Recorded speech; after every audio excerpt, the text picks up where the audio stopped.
역시 다윗의 시로 되어져 있습니다. 그런데 시편 14편과 53편은 내용이 같아요. 그래서 나중에 이제 53편을 보면 아시겠습니다만 너무나 같은 내용이 겹쳐 있는 것 같은 생각이 들 정도예요. 타락하여서 우매한 자들의 죄가 무엇인지 1절부터 4절까지 이야기하고 있고요. 그 속에서 하나님의 백성들의 그 구원이 이렇게 묘사되어져 있는 것을 보아서 죄악과 구원 그리고 타락과 구원이 이렇게 대조를 이루고 있구나라는 걸 알 수가 있습니다. 어떤 면에서 타락의 깊음이 그 묘사가 강할수록 구원의 감격이 더할 수 있는 이러한 시이기도 한 거죠. 1절로 4절에 보면 1절은 그 무신론자의 죄악이라 이렇게 말씀할 수 있는데 타락하자 하나님을 보지 못하죠. 타락한 자들의 그 정황이라는 건 하나님을 떠난 자고 하나님이 없다라고 말할 수 있는 거죠. 그래서 자연적으로 그렇게 말할 수밖에 없죠. 하나님 없다 그러죠. 그죠? 어리석은 자는 그 마음에 이르기를 하나님이 없다 하도다. 그들은 부패하고 그 행실이 가증하니 선을 행하는 자가 없도다. 여기 어리석은 자가 마음에 하나님이 없다. 여기 어리석은 자 나발이라는 말인데요. 이 단어는 시들다에서 온 거예요. 왜 시들죠? 끊어져서 그렇죠. 그죠? 뿌리에서부터 끊어졌고 생명에서부터 끊어지니까 시들 수밖에 없죠. 하늘 생명에서 떨어진 자. 그래서 성경에 번역되기를 쇠한 자, 망령된 자 이렇게 말하고 있죠. 결국 하나님을 거역하고 부인하거나 망령된 일과 부도덕한 일을 행할 수밖에 없는 존재들인 거죠. 마음에 이르기를 이 마음 역시 레브예요. 중심이죠. 여러분 중심에 무엇이 있어요? 생명을 담는 그릇이 있어요. 그래서 하나님은 그 중심을 보는도다 라고 말할 때에 하나님께서는 그 사람의 그 생명을 담은 그릇에 어떤 것이 있는가를 보신다는 거죠. 그죠? 그 사람의 중심에 하나님의 생명이 없는 자, 거기서 나오는 말이 하나님은 없다. 그럴 수밖에 없죠. 하나님을 접해보지 못했으니까. 하나님의 생명으로부터 떠났으니까. 그죠? 그들이 어떻게 하나님을 알겠어요? 이 말은 하나님의 실제적인 존재를 부인할 뿐만 아니라 그런 사람의 삶도 역시 하나님의 통치를 부정하고 그러면 뭐가 돼요? 나 중심의 사람이 되어지죠. 그걸 뭐라 그래요? 패역함이라 이렇게 말하죠. 그래서 여기 부패라고 하는 단어도 스와하트라는 단어를 썼어요. 썩다, 부패하다. 썩다, 부패하다. 신약에 오면 어디서 썩죠? 회칠한 무덤. 겉으로는 아름답게 보이지만 속에는 더러움이 가득한, 그죠? 참 그걸 갖다가 뭐라 그래요? 타락을 상징. 성경은 타락을 뭐라 그러는가 하면 신학자들은 전적 타락 이렇게 해요. 조금도 생명의 근거가 없이 부패하고 썩어 있고 죽어 있는 상태. 사람의 힘으로는 회복할 수 없는 무서운 상태. 이 회칠한 무덤의 상태를 가증하다 하고 선을 행할 수 없다라고 말하는 거죠.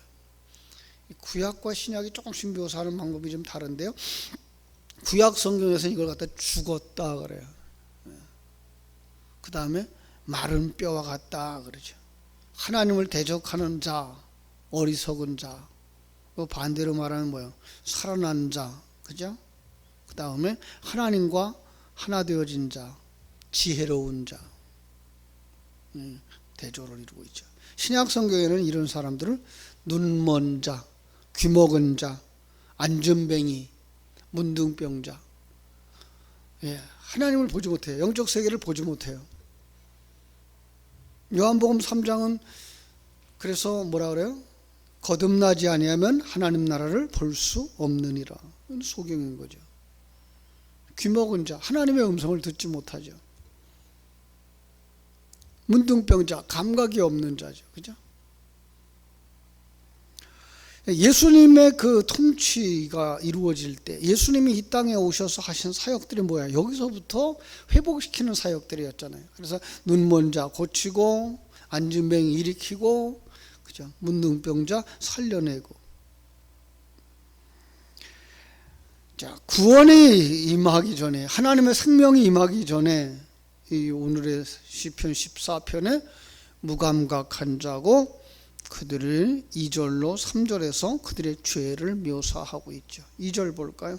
여호와께서 하늘에서 인생을 굽어 살피사 지각이 있어 하나님을 찾는 자가 있는가 보려 하신즉 다 치우쳐 함께 더러운 자가 되고 선을 행하는 자가 없으니 하나도 없도다. 우리 로마서의 말씀을 하고 있는 것 같으죠. 그죠? 세상의 사람들은 타락하고 감각이 없어서 마른 뼈와 같다는 거죠. 소망이 없다는 거예요. 야, 하나님이 정말 없는가? 하나님이 정말 손을 떼셨는가? 아니라는 거죠. 전쟁이 일어났을 때, 이렇게 전염병이 있을 때 사람들은 뭐라 그래요? 하나님이 어디 있어? 하나님이 있으면 왜 안 도와줘? 그 착한 사람이 왜 죽도록 내버려둬? 이러죠. 그러나 믿음의 사람들은 또 하나님의 하심을 보고 하나님이 함께 하심을 보고 그 하나님과 함께 동행하죠. 손잡고 사망의 음침한 골짜기를 통과하는 거죠. 그죠? 그렇습니다. 하나님은 시편에서 말한 것처럼 하늘에서 인생을 굽어 살피사 우리를 굽어 살피고 계셔요. 반응하는 자가 있는가 찾으신다고요. 어제 말씀을 나눴던 13편 말씀처럼 속의 다윗처럼 하나님을 향하여서 부르짖는 소리를 들으시려고 귀 기울이신다고요. 그런데 하나님의 임재가 없으면, 하나님의 역사가 선역사에 앞에서 먼저 역사하지 않으면 사람들에게는 아무런 감각도 없는 것입니다. 그죠? 신약성경 로마서에서는 뭐라 그러죠? 의인은 없나니 하나도 없도다. 깨닫는 자도 없고 하나님을 찾는 자도 없고 다 치우쳐 함께 무익하게 되고 선을 행하는 자가 없도다. 하나도 없도다. 예. 참 3절이 그렇게 얘기하고 있죠. 하나님을 찾는 자가 하나도 없도다. 오늘 본문에서 그렇게 얘기해요. 다 치우쳐 함께 더러운 자가 되고 선을 행하는 자가 없으니 하나도 없도다. 전 인류가 그 모양이라는 거죠. 하나님의 생명을 부어주지 않으면 우리도 그럴 수밖에 없었다는 거죠. 그죠? 세상은 그게가 정상인 줄 알고 살아가고 있고요. 그것이 옳다고 살아가고 있고요. 그 속에 살아가면서 큰 소리 치면서 산다니까요. 그래서 시편 2편에서 하나님이 뭐라 그래요? 하늘에 계신 자가 웃으심이요. 그죠? 그런데 그 속에 놀라운 역사가 일어나는 거예요. 요한복음 1장 12절처럼 듣는 자가 있더라는 거예요. 영접하는 자가 있더라는 거예요. 순종하는 자가 있더라는 거예요. 성도들이죠. 그러면서 뭐라 그래요? 이는 혈통으로나 육정으로나 사람의 뜻으로 난 것이 아니다. 오직 하나님께로 말미암아 난 자들이니라 라고 말씀하여. 어떻게 그런 일이 있어요? 말씀이 육신이 되어서 우리 가운데 거하심에 이거예요. 이걸 요한일서에서는 뭐라 그래요? 주님께서 그것을 믿는 자들 이렇게 말하죠. 주님께서 지금 우리 가운데 오신 자들을, 그들이 뭐예요? 바른 신앙의 사람들이라고 말씀하고 있는 거죠. 그러면은 요한일서 복음에서 말한 것처럼 하나님 아버지의 독생자의 영광이요 은혜와 진리가 충만하더라 라고 하는 거예요. 하나님의 역사가 아니었으면 우리가 생명이 있을 수가 없다는 거죠. 다 그렇게 살고 있고요. 그게 정상인 줄 알고 있고요. 바울 사도도 그랬다고요. 나중에 에베소서 2장에서는 뭐라 그래요? 전에는 우리도 다 그 가운데서 우리 육체의 욕심을 따라 지내며 육체와 마음에 원하는 것을 하여서 다른 이들과 같이 본질상 진노의 자녀였었단다 라고 말씀하고 있죠. 그렇죠? 본질상 진노의 자녀들, 하나님을 떠나 인간의 육체의 욕심대로 살기 때문에 다 심판을 받을 수밖에 없는 자녀들. 거기서 나온 찬송, 그죠? 찬양하리로다, 찬양하리로다. 너희는 그 은혜에 의하여서 믿음으로 말미암아 구원을 받았으니 이것은 너희에게서 난 것이 아니요 하나님의 선물이라. 감사하죠. 정말 감사하죠. 찬송할 수밖에 없는 거예요. 그런데 이 생명이 없는 자들은 여전히 하나님의 백성들을 박해한다는 거예요. 죄악을 행하는 자가 다 무지하냐 4절입니다. 그들이 떡 먹듯이 내 백성을 먹으면서 여호와를 부르지 아니하는도다. 타락한 자들이죠. 죄를 행하고 악을 행하는 그들은 어떻게 그렇게 다 무지하냐. 타락해서 하나님을 모르는 자들, 하나님을 정면으로 배반하고 무지해서 하나님의 백성 박해하기를 떡 먹듯 한다는 거예요. 마치 구원받기 전에 사도 바울처럼 하나님의 백성을 잡아먹는 거죠.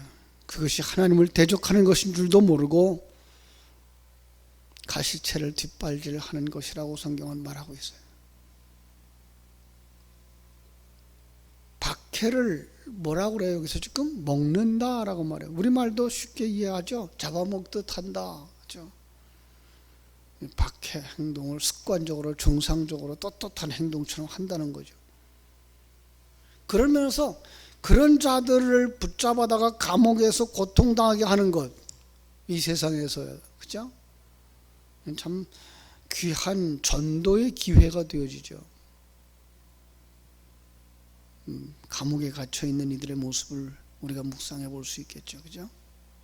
이 세상에서 작은 죄들, 정말 하나님이 보실 때는 거기에 있는 자나 밖에 있는 자나 똑같은 하나님을 떠난 자들, 그러나 그 속에서도 사람들이 보기에 악하다고 여겨지고 법을 어겼다고 여겨져서 감옥에 갇혀있는 자들,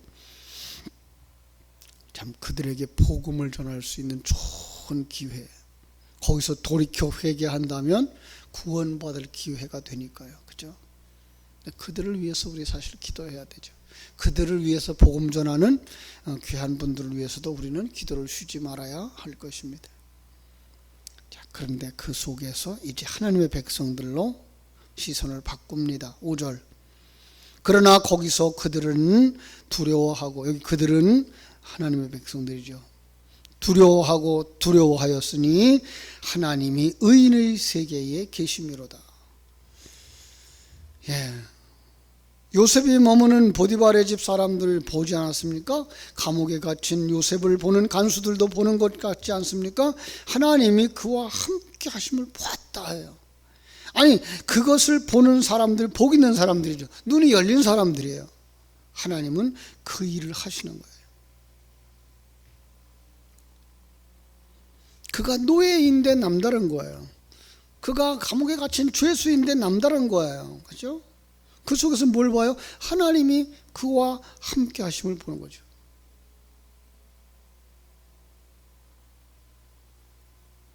그들은 하나님을 두려워하는 거죠. 그들이 성도예요. 그들이 구원받은 자들이에요. 너희가 가난한 자의 계획을 부끄럽게 하나 오직 여호와는 그의 피난처가 되시는도다. 하나님께서 가난한 자의 피난처가 되신대요. 먼저도 우리가 말씀 나눴어요. 가난한 자는 뭐예요? 돈 없고 재산 없는 자들을 그릇으로 사용하셔서 성도들을 묘사하는데, 마태복음 13장 44절 말씀처럼 자기의 것을 다 팔아, 그죠? 그 밭을 샀느니라. 자기의 모든 것을 다 하나님의 것으로 등기내버린 사람. 자기 것은 하나도 없어. 자기 것은 아무것도 없어. 시간도 물질도 심지어 생명까지도 하나님의 것입니다 고백하는 사람, 그 사람이 뭐야? 가난한 사람. 그들의 계획이 뭘까요? 이 세상을 떠나서 아버지의 집 천국에 올라가 평안을 누리고 행복을 누리는, 그죠?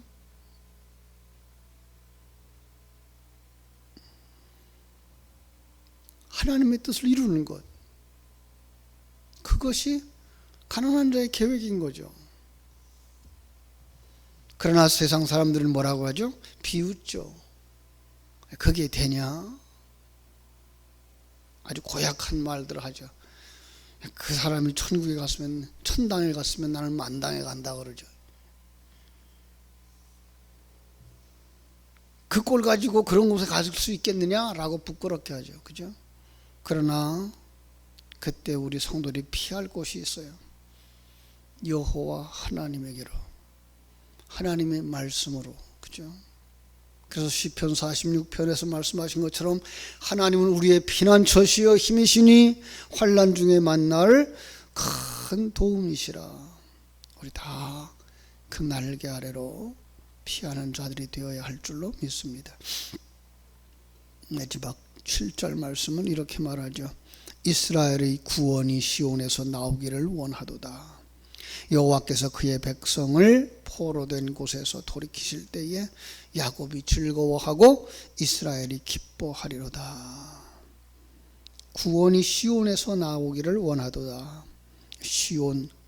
시온산은 다윗성이 있는 산이고요. 다윗성에 성소가 있죠. 그죠?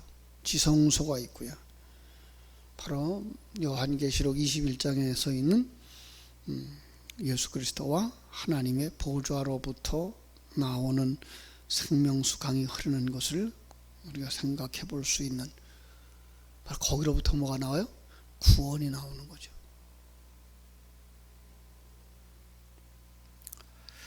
여호와께서 그의 백성을 포로된 것을 돌이키실 때에, 어떤 포로일까요? 많은 사람들은 또 이걸 보고서는 그래서 포로기 이후에 지은 시 아닐까, 그렇다면 이건 다윗의 시가 아닐 수도 있잖아요.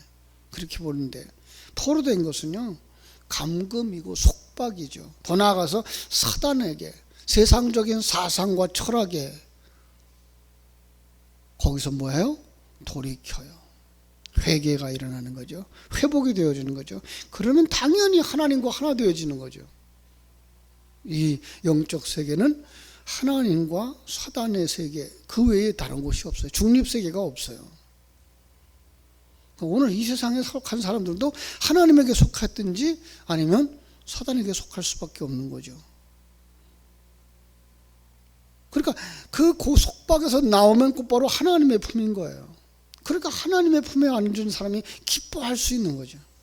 구원받은 이스라엘 백성들, 구원받은 성도들 삶은 뭐예요? 평강이요, 기쁨이요, 감사요, 감격이요, 빛의 삶인 것이죠. 그렇습니다. 자, 오늘 이 두 대조를 보면서 우리는 정말 이 상황 속에서 하나님을 기뻐하고 찬송하고 하나님께로 피하는 자들이 되어져야 되겠다라는 생각을 하게 됩니다. 오늘도 주님과 함께 손잡고 승리의 삶을 살아가는 여러분들 되시기를 주님의 이름으로 축원합니다. 기도하겠습니다. 아버지 우리 하나님, 어리석은 자는 그의 마음에 이르기를 하나님이 없다 한다 그랬습니다. 그들은 부패하고 그 행실이 가증하여 선을 행하는 자가 없다고 했습니다.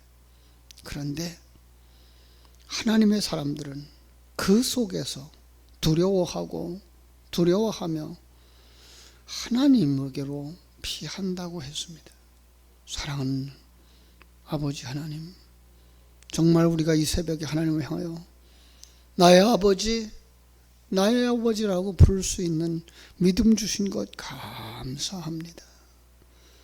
어리석은 자가 아니라 이제 지혜로운 자가 되어졌고, 하나님이 없다 하는 자가 아니라 이제 하나님을 모시고 하나님과 함께 손잡고 천국길 가는 사람들이 되어졌으며, 그의 삶의 모든 행위들은 선을 행하는 것인 줄을 알게 하여 주셔서 이 변화의 삶, 이 감격과 은혜의 삶을 찬송하며 갈 수 있는, 자랑하며 갈 수 있는, 그리고 하나님께로 피하면서 갈 수 있는 하나님의 자녀들이 다 되게 하여 주시옵소서. 악한 마귀 권세를 예수의 이름으로 성령의 권능으로 물리치고 이 전염병에 창궐하는 시대 속에서 기뻐 뛰며 주를 찬송할 수 있는 아버지 용기와 그 믿음을 더욱더 허락해 주시옵소서. 주께서 오늘 하루의 삶도 주장하시고 인도하시고 역사해 주시기를 간절히 소원하며 거룩하신 예수님 이름으로 기도하옵나이다. 아멘. 하늘에 계신